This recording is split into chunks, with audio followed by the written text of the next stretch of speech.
Hi hello ನಮಸ್ತೆ welcome back to the channel. ನಾನು ಚೈತ್ರ ಶೆಟ್ಟಿ. ಹೇಗಿದ್ದಾರೆ ಎಲ್ಲರೂ ಚೆನ್ನಾಗಿದ್ದಾರೆ ಅಂತ ಭಾವಿಸ್ತಾ ಇವತ್ತಿನ ವಿಡಿಯೋನ ಶುರು ಮಾಡ್ತಾ ಇದ್ದೀನಿ. ಆಲ್ರೆಡಿ ಶುರು ಮಾಡಿ ಆಗಿದೆ, ನೋಡಿದ್ದೀರಾ ನೀವು. ಮಕ್ಕಳಿಗೆ ಯಾವ ರೀತಿ ಏನು ಕೊಡಬೇಕು ಅಂತ ಹೇಳಿ ಆ ವಿಡಿಯೋದಲ್ಲಿ ಹೇಳಿದ್ದೀನಿ. ಖಂಡಿತ ಟ್ರೈ ಮಾಡಿ. ನನ್ನ ಮಕ್ಕಳಿಗೆ ಕೂಡ ಕೋಲ್ಡ್ ಎಲ್ಲ ಆದಾಗ ನಾನು ಅದನ್ನೇ ಕೊಟ್ಟಿದ್ದು, ತುಂಬ ಚೆನ್ನಾಗಿ ರಿಸಲ್ಟ್ ಕೊಟ್ಟಿದೆ. ನಿಜವಾಗ್ಲೂ ಹೇಳಬೇಕು ಅಂತಂದರೆ ಮೆಡಿಸಿನ್ ಏನೂ ಕೂಡ ಇಲ್ಲಿವರೆಗೂ ಹಾಕಲಿಲ್ಲ. ಅವರಿಗೆ ಕ್ಲಿಯರ್ ಕೂಡ ಆಗಿದೆ. ಹಾಗೆಯೇ ಇನ್ನೇನು ಗೊತ್ತಾ ಗೈಸ್, ಬಾಲಿಯಲ್ಲಿ ಒಂದು ಏನಪ್ಪ ಅಂತಂದರೆ ಸಿಕ್ಕಾಪಟ್ಟೆ ಚಿಟಪಟ ಮಳೆ ಇತ್ತು. ಇವಾಗ ಮಳೆ ಎಲ್ಲ ಬಿಟ್ಟು ಸ್ವಲ್ಪ ಬಿಸಿಲು ಬಂದಿದೆ, ಅದೊಂದು ಖುಷಿ ಅಂತಲೇ ಹೇಳ್ಬೋದು. ಆ್ಯಂಡ್ ಮಕ್ಕಳದ್ದು ಆಟ ಸ್ಟಾರ್ಟ್ ಆಗ್ತಾ ಇದೆ. ಇಲ್ಲಿ ನೋಡಿ ಗೈಸ್, ಇಲ್ಲಿ ನೋಡಿ ಏನು ಮಾಡ್ತಾ ಇದ್ದಾರೆ ಅಂತ ಹೇಳಿ ನೀವೇ ನೋಡಿ. ಇಲ್ಲಿ ನೋಡಿ, ಅವ್ರದ್ದು ಸ್ಕೂಲದೆಲ್ಲ ಇರುತ್ತಲ್ವ, ಅದನ್ನೆಲ್ಲ ಹಿಡ್ಕೊಂಡ್ಬಿಟ್ಟು ಆಟ ಆಡೋದು. ಆ್ಯಂಡ್ ಇನ್ನೊಬ್ಬಳು ನೋಡಿ ಗೈಸ್, ಅಲ್ಲಿ ನೀರಲ್ಲಿ ಹೋಗಿ ಕೆಲಸ ಆಗ್ತಾಯಿದೆ. ಹಾಗೆ ಇವು ಕೂಡ ಅವ್ರ ಕೆಲಸ ಅವ್ರು ಮಾಡ್ತಾ ಇದ್ದಾರೆ. ನೋಡ್ಬೋದು, ವಾತಾವರಣ ನೋಡಿದಾಗ ತುಂಬ ಖುಷಿ ಆಗ್ತಾ ಇದೆ ನನಗೆ. ಯಾಕಂದರೆ ಬಿಸಿಲು ತುಂಬ ದಿನ ಆಗಿತ್ತು, ಬಿಸಿಲು ಏನೂ ಇರಲಿಲ್ಲ ಗೈಸ್. ಹಾಗಾಗಿ ಸೊ ಇವಾಗ ಸ್ವಲ್ಪ ಬಿಸಿಲು ಬಂದಿದೆ ಅಲ್ಲ, ಒಂಥರ ಖುಷಿ ಅಂತಲೇ ಹೇಳ್ಬೋದು. ಇಲ್ಲಿ ನೋಡ್ಬೋದು ನಮ್ಮ ವಾತಾವರಣ.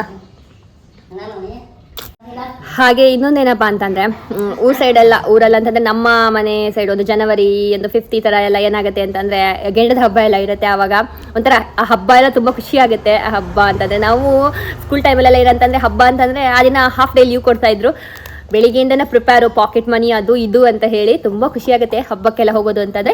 ಇನ್ನೊಂದು ನೆಕ್ಸ್ಟ್ ಡೇ ಏನು ಮಾಡ್ತಾರೆ ಅಂತಂದರೆ, ನಮ್ಮ ಕಡೆ ಏನು ಮಾಡ್ತಾರೆ ಅಂತಂದರೆ ಮಾರಿ ಅಂತ ಮಾಡ್ತಾರೆ. ನಿಮ್ಮ ಕಡೆ ಎಲ್ಲ ಇದೆಯಾ ಅಂತ ಅಂದರೆ ಕೋಳಿ ಇಲ್ಲ ಏನಾದರೂ ಕೊಯ್ದುಕೊಂಡು ಬರೋದು, ನಮ್ಮ ಸೈಡಲ್ಲಿ ಕೊಯ್ಯೋದು ಅಂತ ಹೇಳ್ತಾರೆ.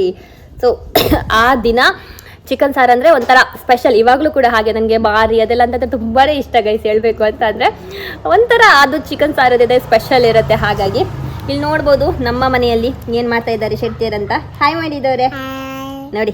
ತುಂಬ ಕೋಲ್ಡ್ ಆಗಿತ್ತು ಅನ್ನಲ್ವ ಗೈಸ್, ಇವಾಗ ತುಂಬ ಕ್ಯೂರ್ ಆಗಿದ್ದಾರೆ. ಮಕ್ಕಳು ಬೇಗ ಕ್ಯೂರ್ ಆಗ್ತಾರೆ, ಟಚ್ ಇಡೋದೊಂದು ಖುಷಿ ಆಗುತ್ತೆ. ಆ್ಯಂಡ್ ಇನ್ನೊಂದು ನೋಡಿ, ಇಲ್ಲಿ ಬನ್ನಿ ಚಿನ್ನಿ.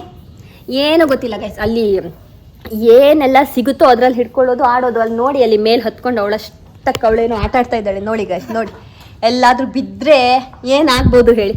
ಹೇಳಿದ್ರೆ ಕೇಳಲ್ಲ ಗೈಸ್. ನಿಮ್ಮ ಮನೇಲೂ ಮಕ್ಳು ಹೀಗೇನಾ? ಮಕ್ಳನ್ನ ಕಂಟ್ರೋಲ್ ಮಾಡೋದು ಭಾರಿ ಕಷ್ಟ ಅಲ್ವಾ ಗೈಸ್? ಚಿಕ್ಕವ್ರು ಇರಬೇಕಾದ್ರೆ ಒಂದು, ದೊಡ್ಡವರಾದ್ಮೇಲೆ ಒಂದು, ಹೇಳೋದಕ್ಕಾಗೋದಿಲ್ಲ.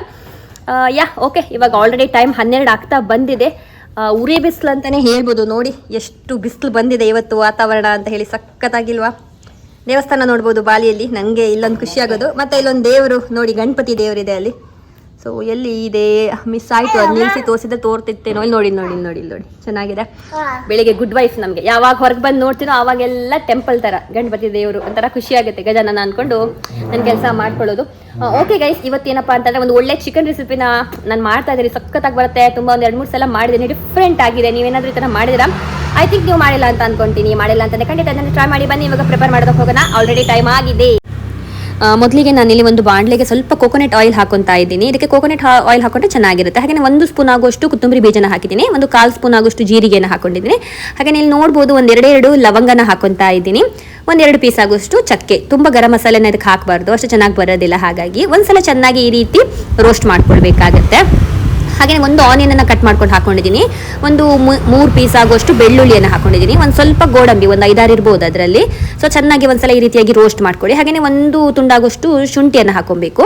ಜಾಸ್ತಿ ಹಾಕೊಂಡ್ರಷ್ಟು ಚೆನ್ನಾಗಿ ಬರೋದಿಲ್ಲ. ಹಾಗೆಯೇ ಒಂದು ಸ್ವಲ್ಪ ಕಾಳು ಮೆಣಸನ್ನು ಹಾಕೊತಾ ಇದ್ದೀನಿ. ನಾನ್ ವೆಜ್ ಇದ್ದರೆ ಕಾಳು ಮೆಣಸು ಚೆನ್ನಾಗಿರುತ್ತೆ ಅಲ್ವಾ? ರುಚಿಗೆ ತಕ್ಕಷ್ಟು ಅಂತಂದರೆ ಖಾರಕ್ಕೆ ಎಷ್ಟು ಬೇಕೋ ಅಷ್ಟು ಮೆಣಸನ್ನು ಹಾಕೊಂಡ್ರೆ ಆಯಿತು. ಹಸಿ ಮೆಣಸನ್ನು ಹಾಕೊಂಡಿದ್ದೀನಿ ನಾನಿಲ್ಲಿ. ಹಾಗೆಯೇ ನೋಡ್ಬೋದು, ಇಲ್ಲಿ ನನ್ನ ಕೈ ಮುಷ್ಟಿಯಲ್ಲಿ 1 ಮುಷ್ಟಿ ಆಗುವಷ್ಟು ಒಂದು ಪಾಲಕ್ ಸೊಪ್ಪನ್ನು ಹಾಕೊಂಡಿದ್ದೀನಿ. ಹಾಗೆಯೇ ಒಂದು ಸ್ವಲ್ಪ, ಅದಕ್ಕಿಂತ ಸ್ವಲ್ಪ ಕಡಿಮೆ ಪುದೀನ ಸೊಪ್ಪನ್ನು ಹಾಕೊಂಡಿದ್ದೀನಿ. ಪಾಲಕ್ ಸೊಪ್ಪು ಜಾಸ್ತಿ ತೊಗೊಬೇಕಾಗುತ್ತೆ. ಇದು ಒಂದು 1/4 ಕೈ ಮುಷ್ಟಿ ಆಗುವಷ್ಟು ಅಷ್ಟೇ. ಹಾಗೆಯೇ ನೋಡ್ಬೋದು, ಕೊತ್ತಂಬರಿ ಸೊಪ್ಪು ಕೂಡ ಹಾಕೊಂಡಿದ್ದೀನಿ.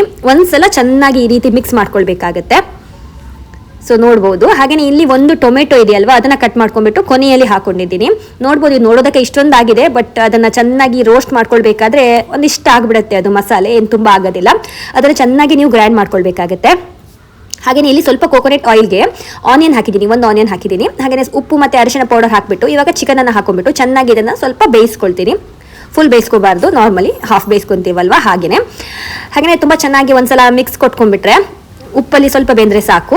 ಆಮೇಲೆ ನಾವು ಮಿಕ್ಸ್ ಮಾಡ್ಕೊಂಡಿರ್ತೀವಲ್ವಾ, ಅದನ್ನು ಇದಕ್ಕೆ ಹಾಕೊಂಡ್ರೆ ಆಯಿತು. ತುಂಬ ಚೆನ್ನಾಗಾಗುತ್ತೆ ಗೈಸ್. ಖಂಡಿತ ನೀವು ಇದನ್ನು ಒಂದ್ಸಲ ಟ್ರೈ ಮಾಡಿ ಆಯಿತಾ? ಎಷ್ಟು ಚೆನ್ನಾಗಿ ಬರುತ್ತೆ ಅಂತಂದರೆ ನೋಡಿ, ತುಂಬ ಚೆನ್ನಾಗಾಗುತ್ತೆ. ಇವಾಗೆಲ್ಲ ಈ ಥರ ಚಿಕನಲ್ಲೆಲ್ಲ ವೆರೈಟಿ ಆಫ್ ಚಿಕನ್ ಮಾಡ್ತೀವಲ್ವ, ಹಾಗಾಗಿ ನೀರಿಗೆ ಎಷ್ಟು ಬೇಕೋ ಅಷ್ಟು ನೀರನ್ನು ಹಾಕೊಬೇಕು. ನನಗೆ ಸ್ವಲ್ಪ ದಪ್ಪ ಇದ್ದರೆ ಚೆನ್ನಾಗಿ ಅನಿಸುತ್ತೆ. ಇವನ್ ನೀರಿದ್ರೂ ಕೂಡ ಚೆನ್ನಾಗಾಗುತ್ತೆ. ಮುದ್ದೆ ಎಲ್ಲ ತಿಂತೀರಾ ಅಂತಂದರೆ ನೀರಿದ್ರೇ ಚೆನ್ನಾಗಾಗುತ್ತೆ. ನಾವು ಮುದ್ದೆ ತಿನ್ನೋದಿಲ್ಲ, ಆ್ಯಕ್ಚುಲಿ ತೀರಾ ಕಡಿಮೆ. ನನಗೂ ಮುದ್ದೆ ಮಾಡೋದಕ್ಕೆ ಬರೋದು ಇಲ್ಲ, ಆ್ಯಂಡ್ ಮುದ್ದೆ ತಿನ್ನೋದು ಕೂಡ ಇಲ್ಲ ನಾನು. ಹಾಗೆಯೇ ಒಂದು ಸ್ವಲ್ಪ ಮನೆಯಲ್ಲೇ ಮಾಡಿದಂಥ ಗರಂ ಮಸಾಲೆನ ಹಾಕೊತಾ ಇದ್ದೀನಿ. ಚಪಾತಿಗಿರ್ಬೋದು ಅನ್ನಕ್ಕೂ ಹಾಗೆ ತುಂಬ ಚೆನ್ನಾಗಾಗುತ್ತೆ. ನನ್ನ ಮಕ್ಕಳಿಗೆ ತುಂಬ ಇಷ್ಟ ಇದೆ ಅಂತಂದರೆ ಇವನ್ ಪಾಲಕ್ ಸೊಪ್ಪು ಹಾಕಿದ್ರೆ ಅದು ಕೂಡ ತುಂಬ ಒಳ್ಳೇದಲ್ವಾ. ಚಿಕನ್ ಹೆಲ್ದಿ ವೇಲ್ ಕೂಡ ಮಾಡ್ಬೋದಲ್ವಾ. ಚಿಕನ್ ಹೆಲ್ದಿ ಆ್ಯಕ್ಚುಲಿ ಪ್ರೋಟೀನ್ ಚೆನ್ನಾಗಿರುತ್ತೆ. ಮಕ್ಕಳಿಗೆಲ್ಲ ಚಿಕನ್ ನಾವು ಕೊಡಬೇಕು, ತುಂಬ ಒಳ್ಳೇದು ಗೈಸ್. ಹಾಗಾಗಿ ನೋಡ್ಬೋದು ಉಪ್ಪು ಮತ್ತು ರುಚಿಗೆ ಹೇಗೆ ಅಂತ ಹೇಳಿ ನೋಡ್ಕೊಂಡ್ರಾಯ್ತು. ಖಾರ ಬೇಕು ಬೇಕಂತಂದ್ರೆ ಒಂದು ಸ್ಪೂನ್ ಆಗೋಷ್ಟು ಚಿಲ್ಲಿ ಪೌಡರ್ ಹಾಕೊಬೋದು. ನಾನಿಲ್ಲಿ ಖಾರಕ್ಕೇನು ಹಾಕೊಂಡಿಲ್ಲ. ನಿಜವಾಗ್ಲೂ ತುಂಬಾ ಸಖತ್ತಾಗಿ ಬರುತ್ತೆ. ಖಂಡಿತ ನೀವು ಇದನ್ನು ಟ್ರೈ ಮಾಡಬೇಕು ಗೈಸ್. ಹಾಗೆಯೇ ಮಕ್ಕಳಿಗೆ ಒಂದು ಇವಾಗ ಹೇಳ್ತೀನಿ ನೋಡಿ, ಸ್ವಲ್ಪ ಹಾಲಿರುತ್ತೆ ಅಲ್ವಾ, ಇದಕ್ಕೆ ಅರಿಶಿನ ಪೌಡರು ಮತ್ತು ನಾನೇನು ಮಾಡ್ತೀನಿ, ಬರೀ ಅರಿಶಿನ ಪೌಡರ್ ಹಾಕಬಾರ್ದು, ಅದಕ್ಕೆ ಕಾಳು ಮೆಣಸಿರುತ್ತೆ ನೋಡಿ, ಅದನ್ನು ಗುದ್ದಿ ಹಾಕಬೇಕು. ಖಂಡಿತವಾಗ್ಲೂ ಯೂಸ್ಫುಲ್ ಆಗುತ್ತೆ. ಸೊ ಎಸ್ ಗೈಸ್, ಅವಾಗ ನಾನು ಆ ವಿಡಿಯೋಸ್ ಹಾಕಿಲ್ಲ. ಆ್ಯಕ್ಚುಲಿ ನನಗೆ ನೆನಪೇ ಹೋಯ್ತು, ಅದು ವಿಡಿಯೋ ಮಾಡಿ ಶೂಟ್ ಮಾಡಿದ್ದೆಲ್ಲೋ ಮಿಸ್ ಆಗಿದೆ. ಹಾಗಾಗಿ ಜಸ್ಟ್ ಹಾಲಿಗೆ ತೋರಿಸಿದ್ದೆ ಅಲ್ವಾ. ಸೊ ಆ ರೀತಿಯಾಗಿ ಮಕ್ಕಳಿಗೆ ಡೈಲಿ ಬೆಳಿಗ್ಗೆ ಮಾಡಿಕೊಡಿ. ನಾನು ಬೆಳಿಗ್ಗೆ ಮಾಡಿರ್ತೀನಲ್ವಾ, ಸಂಜೆ ಕೂಡ ಹಾಗೇನೆ ಒಂದು ಸ್ವಲ್ಪ ಅರಿಶಿನ ಪೌಡ್ರು ಮತ್ತು ಅದು ಪೆಪ್ಪರ್ ಪೌಡ್ರ್ ಹಾಕಿ ಕೊಡ್ತೀನಿ. ಮತ್ತು ತುಂಬ ಜಾಸ್ತಿ ಆಯಿತು ಅಂತಂದರೆ ಜಿಂಜರ್ ಇರುತ್ತೆ ಅಲ್ವಾ, ಜಿಂಜರ್ಗೆ ಒಂದು ಸ್ವಲ್ಪ ಜೇನುತುಪ್ಪ, ಪ್ಯೂರ್ ಜೇನುತುಪ್ಪ ತೊಗೋಬೇಕು. ಇಲ್ಲಿ ಒಂದು ಪ್ಯೂರ್ ಜೇನುತುಪ್ಪ ಸಿಗುತ್ತೆ, ಅದೊಂದು ಪ್ಲಸ್ ಅಂತಲೇ ಹೇಳ್ಬೋದು. ಸೊ ಅದ್ರ ಜೊತೆಗೆ ಹಾಕ್ಕೊಡ್ತೀನಿ, ಮಕ್ಕಳಿಗೆ ಕ್ಯೂರ್ ಆಗುತ್ತೆ. ಒಂದೇ ಸಲ ಸ್ಟಾರ್ಟ್ ಆದ ತಕ್ಷಣ ನಾವು ಮೆಡಿಸಿನ್ ಹಾಕಿ ಅದನ್ನೇ ಪ್ರಾಕ್ಟೀಸ್ ಮಾಡಬಾರ್ದು ಅಂತ ಹೇಳಿ ನನಗೆ. ಸೊ ನಾನು ಒಂದು ಮಕ್ಕಳ ಡಾಕ್ಟರ್ ಹತ್ರ ಹೋದಾಗ ಅವರು ಕೂಡ ನನಗೆ ಹಾಗೆ ಹೇಳಿದ್ದಾರೆ.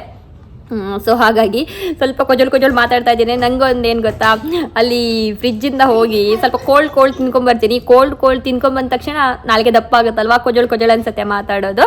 So ಹೀಗಾಗುತ್ತೆ guys. ಸೊ ಈ ಥರ ಎಲ್ಲ ಟ್ರೈ ಮಾಡಿ, ತುಂಬ ಚೆನ್ನಾಗಿರುತ್ತೆ. ಮತ್ತು ಸ್ವಲ್ಪ ಜಾಸ್ತಿ ಮಕ್ಕಳನ್ನ ಸನ್ಲೈಟಿಗೆ ನಾವು ಕೊಡಬೇಕಾಗುತ್ತೆ, ಆವಾಗ ಇನ್ನೂ ಒಳ್ಳೇದು. ಮಕ್ಕಳು ತುಂಬ ಆಟ ಆಡಬೇಕಂತೆ ಹೊರಗಡೆ ಅಂತ ಹೇಳ್ತಾರೆ ಅಲ್ವಾ. ನಾವು ಚಿಕ್ಕವರು ಇರಬೇಕಾದ್ರೆ ಹಾಗೆ ಅಲ್ವಾ ಗೈಸ್, ಸಿಕ್ಕಾಪಟ್ಟೆ ಆಟ ಆಡೋದು ಅದೆಲ್ಲ ಮಾಡ್ತಾ ಇದ್ವಿ.